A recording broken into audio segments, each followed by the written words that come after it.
Back with the WMAY Morning Newsfeed. I'm Greg Bishop, and I recently just signed up to get a voucher to take all my hazardous waste and recycle it like a good boy, like a good homeowner. And hopefully all of you out there will heed the advice as well. And it's not just for Springfield residents. And to talk more about this on the WMAY Morning Newsfeed with myself, Greg Bishop, is Adena Rivas. She is with the city's Public Works Department.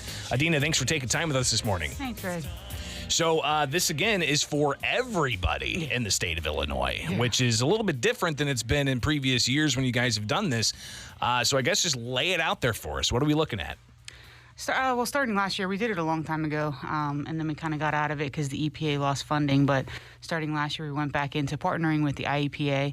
And so by co-sponsoring the event, it's open to all Illinois residents. Like you said, we don't necessarily get people that are going to come down from Chicago, but we get a lot of people from the Decatur area or, within probably about an hour or mile radius of here. So open to all city residents, which is pretty awesome because, as you know, Springfield is very unique. We have donut holes, so you can live directly in the city, like Jerome or Leland Grove, and you're not actually within the city corporate limits. So when we used to hold this in the past, it was only those who actually live within the corporate city limits that could take part, right? So this is awesome. This is great. And we don't have any limits. I know we get a lot of calls, people asking, like, how many boxes can I bring or how many items or whatever. It's unlimited items, but it is a residential program only, so no commercial businesses, things like that. So it is stuff that's literally coming out of your home or your garage. And we're talking about hazardous materials, not electronics, not large items. We have a lot of programs for that. So we're talking about anything that is noxious, flammable, anything that has a Mr. Yuck sticker type thing, if you remember those good old stickers back from the day. A Mr. Yuck sticker? Yeah, right. I don't remember the Mr. Yuck stickers. You're going to have to tell me about that one. No. Please tell me that's not true. It makes me feel older. Is that like Mr. Clean or something? No, Was it, it's a little black sticker with a green little face, and it had a little frowny face, and called it Mr. Yuck sticker. You put it on stuff to tell your kids that these things were no-go, don't touch it, right? So stuff that you don't want, obviously, your kids to get into. So I'm really talking about household cleaners. A lot of people don't think about that. Cleaners have a lot of different chemicals in them that you don't want them going into the garbage. It's not that obviously we're expecting people to put this stuff down the drain, which definitely don't do, but don't put them in the garbage, because what happens is when the garbage truck picks it up, they compact all that garbage down. If there's some of that liquid still in there, it can ooze out onto the street.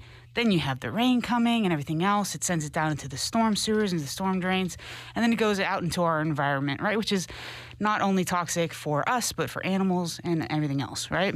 So there's a lot of reasons to be responsible homeowner, like you said, and bring it to the hazardous waste collection, but we take a slew of stuff. So anything from household cleaners to pesticides, herbicides, things that go outside, to car cleaners, to gasoline, and obviously into paint. One of the biggest things that we try to keep on telling people what's very different with this, when we're talking about co-sponsoring with EPA, they do not take latex paint or acrylic paint. So acrylic is just fancy word for latex. For that paint, it's just plastic-based. You just have to dry it out and throw it away. Right.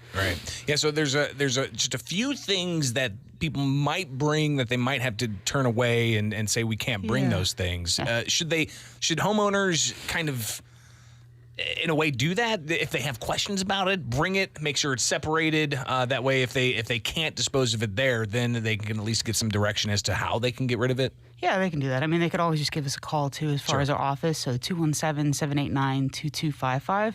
Just call the Office of Public Works. You can also really easily just go online. So it's www.springfield, all spelled out, .il, like Illinois.us, and then /HHW, stands for Household Hazardous Waste. Take you to a quick link. It's where you can get your voucher. Yep. And it also has a whole list of acceptable items and unacceptable items as well.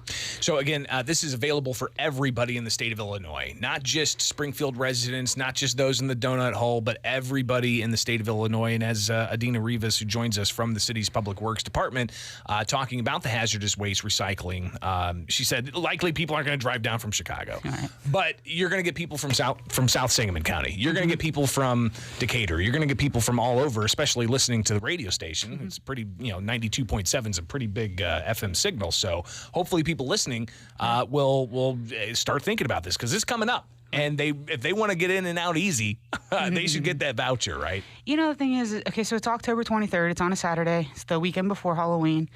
And I know in the past, a lot of people that have come to the events, we've had hundreds and hundreds of people just kind of like cascading onto the Illinois State Fairgrounds, right? Just, and it was a cluster. It was a long wait and everything else. We have a really good system now. The voucher system, you have a time slot. You have to choose your time slot. You have 15-minute increments, and you have to come within that 15 minutes. You don't have to actually get all the way through, but you do have to actually enter the fairground during that time. If you come outside, we put you on what we call the corral. So it's a waiting holding pen, so to speak. And then we let you go whenever there's an opening. That way, it's constant flow, and you really kind of get in and out of the fairgrounds within no less than 20 minutes. Or no more than 20 minutes. So it's really in and out. You come in through the back end of the fairgrounds, you kind of weave yourself through. Yeah. You get to the area that's drop off. They'll kind of sort through what they'll take, what they won't take. Then you leave and you go on your merry way. It's really fast. And again, this is so important. People, they collect their batteries. They don't want to throw those away. I've got a jug of old motor fuel that I had to pour out of my lawnmower because it was getting stagnant. I've got old motor oil that I've just been holding on to. I'm like, what do I do? I don't want to flush this down the toilet or put it down the drain or something, right? I mean, don't do that. So that's a no-go. Oil and water don't mix. Exactly right. So I want to be responsible about this, and we don't get too many opportunities. It's not like every weekend there's a hazardous waste event somewhere, right? But even when it comes to these events, I mean, the next one, there's a couple that are scheduled, but they're kind of a drive away, right? Yeah, so the EPA actually has a list of them that they come out with. They usually have fall events and they'll have spring events. The fall events, they definitely are a drive. We're the last kind of in their list of fall events that happen. So October 23rd, if you didn't catch any of the other ones, there's, I want to say Peoria. I think you're right. Could be wrong on that one. Haven't looked at the list for a while. But it's not in the immediate vicinity of Springfield. Correct. And they'll have a list in the spring, but again, you might have to drive an hour and a half, 2 hours to get to it. Now, mind you, we used to actually, when we hosted it just ourselves, we would do one in the spring and in the fall. When we're co-sponsoring with the EPA, we're literally only doing it in the fall. So it is once a year for city residents specifically. So if you live outside, say you live an hour away and you're coming to ours, it might be more conducive for you to go to one in the spring that might be closer to you. You never know. But that list won't come out until, I'd say, way past the new year, so probably sometime in February. So I would, at least for myself, recommend people go ahead and get the voucher, and then they can go and start collecting and looking what they've got hanging out in the garage, and go through again some of the overarching things people might not think about when it comes to the substances and the hazardous waste they have, the household hazardous waste they have at their house. Noxious, poisonous, flammable. Anything that can be a danger to you, children, pets. When it says, do not come in contact with children or pets, that's a hazardous waste, right? It's got chemicals that's pretty simple. Yeah. So think about it. All right, get online, get that voucher. Make sure that you pick out the time that you think you can best make, collect those items, and recycle them properly. Adena Rivas with the city's Public Works Department. Again, this is open not just to Springfield residents. It's open to everybody in Illinois. Give us the website and the phone number again. So www.springfield, all spelled out, .il like Illinois.us /HHW stands for Household Hazardous Waste. And if you have questions, you can call the City Public Works office, 217-789-2255. Put it on the calendar. It's October 23rd. All right, good Last deal. Saturday. I'm glad I brought the expert in to talk about it. Adena Rivas, thank you so much for taking time with us this morning. Thank you. It is the WMAY Morning News Feed now, 7:47 in your forecast.